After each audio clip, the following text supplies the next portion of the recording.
Hey guys, Corbin with Complete Home Concepts. On today's video, we're going to go how to choose the right fireplace for you. Now, I have 100 plus fireplaces in my showroom. I have access to 100 more. The biggest thing that we have to do to find the right fireplace for you is narrow it down. Figure out what fuel source you need. Figure out the size of your room. And finally, figure out what the main purpose behind the fireplace is. So come with me, we're gonna look at a couple of fireplaces and figure out the right thing for you. Now, this will apply to pretty much anybody. So if you're looking at wood, if you're looking at pellet, gas, these are the steps you need to take just to pick the right one. That way, when it's time for that pellet stove or it's time for that high efficient wood fireplace, you know what to go in looking for. So one of the first things that we've got to narrow down as we're going through this fireplace decision is, what's my fuel source? Okay, I've got another video, it's linked down at the bottom, that talks about all the advantages and disadvantages of really most of the main fuel sources that you're going to use when it comes to choosing a fireplace. Once again, those are going to be gas, wood, pellet, and electric. I've got my favorites. I really like gas, but I'm a big fan of wood. Like I said, there's just nothing that heats like wood, and I've said it in multiple videos, and I'll probably say it in a lot more. There just is nothing that heats like it. Now, that's the first thing we've got to do, is choose that fuel source. When you're in the city, it's pretty simple. Most times you're going to be on gas. When you get out into a little bit further from the city, gas is sometimes still an option. If natural gas isn't, propane really is a lot of the time as well. And a quick note on propane, you have to make sure, and I cannot stress this enough, every manufacturer will absolutely swear by it, is you have to have the right size propane bottle to run a gas fireplace. You can run it for a couple hours on a little grill bottle, but that's not efficient, and you're gonna have a lot of problems. Every time you run that line through, you're gonna end up having to bleed the lines in here. So get a big propane tank in. If you're not able to do that, propane is not the right choice for you. Gas is not the right choice for you. And that's okay, there's other options. There's pellet, there's wood. Pellet, you're gonna have some conveniences there that you get used to on gas. Wood, you're gonna have more heat in a lot of situations. So let's move on. Let's go look at room sizes and what we need to do there. So once we choose our fuel source, and in this case I went wood. The next case I'll probably go back to natural gas just because it's pretty simple in this store. Once we pick our fuel source, the next thing is, how big is our room? So this is a Voyager Grand, and it's one of the best wood inserts you can put in your house, because when it comes to wood, it's very simple. The more wood I can load in there, the more heat I can get out. It really is that simple. So if I get this giant box and I pack it full of wood, and I'm in a 1,200 square foot closed off living room, I'm going to burn myself out of there, which means it's too hot for me to enjoy. Now, a lot of people say, hey, you can just take some wood out and it won't be as hot. The problem with that is these are designed to run at those high temperatures when it comes to wood. They're designed to have so much wood in there. So when it comes to wood, it's not gonna perform the way you want it to perform. When you go look at your gas ones, if you go for that box that can put out a ton of heat, you're spending a lot of money on a feature you'll never get to use. There's some infamous fireplaces out there, the True for one, the True 42. If you put that in a very small room, you'll barely get to use it on a low setting. And I'm sorry, but I don't like overspending. It's 100% about getting the right fireplace for you. So what you need to look at for your room is, one, how big is just the general room? Is it 9 foot by 10? Is it a small room, or is it really big? Also, vaulted ceilings, okay? It's heat. Heat will always go up. So do we have vaulted ceilings? Now, the biggest way to combat those vaulted ceilings, if we are talking about a really big room and a smaller fireplace, are ceiling fans. Okay? Now, those ceiling fans work in two different directions, push down and pull up. So when it's really hot out, or it's a little bit warmer than normal, but you want to get that fireplace working and you don't have a solution to push that heat out, your next best option is to direct where that heat's going. So turn that fan on and start pulling all that hot air up. On the reverse side, it's cold out, you've got the vaulted ceilings, you want all that heat, and you call in and you say, Corbin, hey, all of that heat, it's going up to my attic, it's going up to my ceiling, and it's heating those vaulted ceilings. What do? I'm going to tell you, turn the fan the other direction. Have it blow all of that hot air back down. That'll be the best way to use your room. Now, and I said it earlier, your open concept. If your house is a very tight walled, you have no room to move around, heat will go a long way. But if you've got a very open concept, you've got vaulted ceilings, you've got those walls that just don't exist anymore because you can see your kitchen, you can see your living room, you can see your dining room, all from your couch, right there in front of your fireplace, well, heat's going to escape into those rooms as well.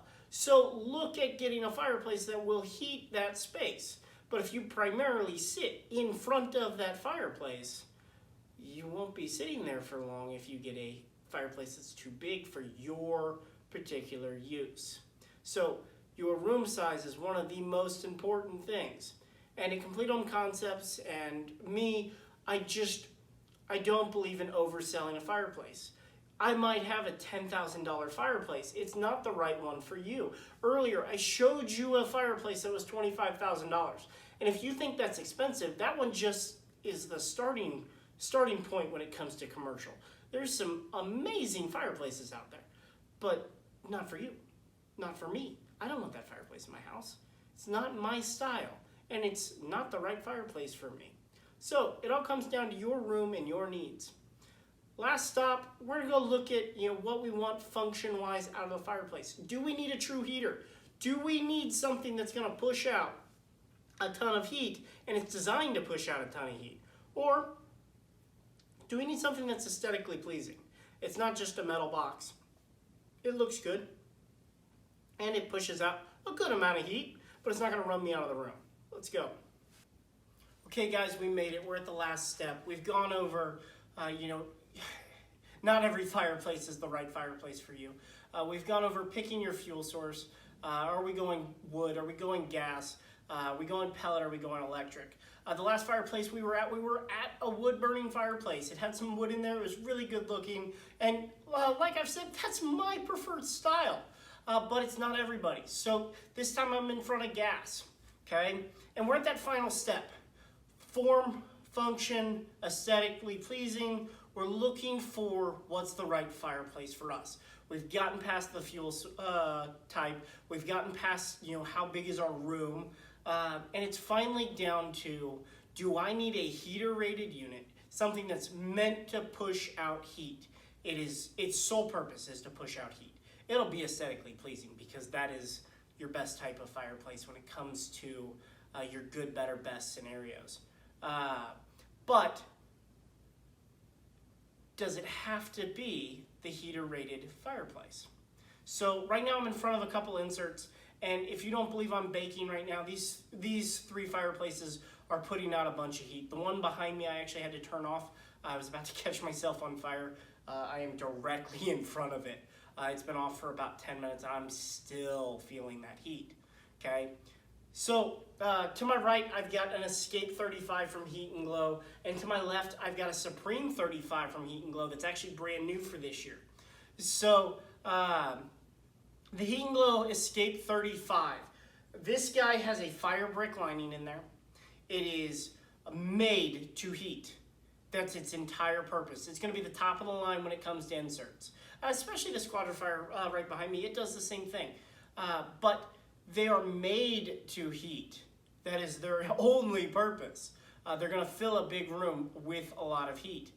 Now these are inserts, and we'll get into inserts a little bit later. I've got other videos with those on there. They're going to be linked below. And what's great about those inserts, and I'll dive a little bit deeper into them, is you've got that masonry fireplace that's been there since the life of the house, and it's 100 years old. It's older than dirt.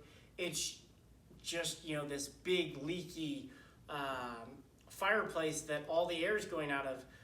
These inserts, they go in and they take care of that, and they fill that hole, they fill that gap. Your house no longer leaks like a sieve, and all of a sudden your HVAC system starts working better, everything else.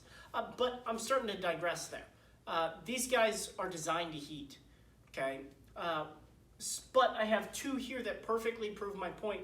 One is more for function and pushing out heat, and one is more for design. And it just looks really good. And it still puts out a good amount of heat, but it doesn't run you out of the room. Okay, the difference between these two, I believe it's 5,000 BTUs. It might even be 10,000 BTUs, but that's a lot. Okay, that's a lot of BTUs when we're talking about this type of unit. And it's the same way when it comes to wood. It's the same way when it comes to gas, your pellet, everything else. Okay, so if we're not on the insert realm and we're looking at actual fireplaces, you need to ask yourself, do you need all of that heat? Can you just get away with something that looks more functional? Now, there is a big difference between more of an aesthetically pleasing looking fireplace than just one that's gonna fill a hole. I do have multiple fireplaces, and you're gonna see these on the builder level. You're gonna see these on the entry-level houses where they just have a metal stamped back. Upgrade, come on, please. It's part of your house. It's where you're going to have all of those memories. It's where you're going to have Christmas. It's where you're going to tell those late night stories when it starts to get cold outside. You're going to spend a lot of time in front of that. Put a fireplace in that looks good. But that's where this Supreme comes in. Yes, it's putting out some heat, okay, but it's not going to run me away. The longer I sit in front of these fireplaces, the more I'm going to try and get away from this one because I'm cooking right now. That's the difference between one that is designed for heat and one that is designed for aesthetics. You can still get a really good looking fireplace and it not be one that's going to run you out of the room. So that's it. It's pretty simple. You've got what kind of fireplace I'm looking for, and those are the steps to find it. We went over not every fireplace is right for you. I'm sorry, but I don't have too many of those $25,000 fireplaces going out the door. If I did, I probably wouldn't be making these videos. I'd probably be on a beach somewhere. But then we went over what fuel source to look at. And like I said, if you've made it this far and you didn't hear that part, I've got that video linked below. What are the benefits of gas? What are the benefits and disadvantages of everything else? Then we moved on to the next section, and that section is how big is my room, which is simple. Look at the specs that you're building for your house. If you're building, look at the blueprints. If you're already in it, measure the room and take some pictures. Bring it into your store. They're going to guide you through it, hopefully. That's what they're there for. And then finally, form versus function. Is it aesthetically pleasing or is it built to push out heat? That's what you got to figure out. You don't always need the most powerful fireplace in the room. You just need something that you're going to enjoy. Now, if you have that big open concept or you need a lot of heat, then go for the one that's going to push out a lot of heat. Because if you go for the one that is just aesthetically pleasing, or you go for that builder grade box that pushes out enough heat to maybe heat 600 square foot, and you've got a 3,000 square foot house, yeah, it's not going to work very well. You're not going to be happy. And that's the end goal, is that you're happy at the end of the day. Pick the right fireplace for you. All right, guys, if you enjoyed that, if you went through every step and hopefully I made it a little bit easier for you to choose the right fireplace, like my video, subscribe, and hang out with me a little bit more. Come see some of these other videos that I'm going to be putting up. I will dive into actual types of unit. I'm not just going to be very vague. I am going to get into some wood burners, some gas. We're going to go into inserts. You know, eventually I'm going to expand to other product lines as well. You know, let's go look at gas logs. Let's go look at fire pits. Let's go look at shower doors. I'm sure if I say let's go one more time, somebody's going to say something. So follow, you know, let's see what other videos I can get. And as I'm making these videos, you guys see something that you want to see? Put a comment. Let's go. Let's make some cool videos. Have a good day.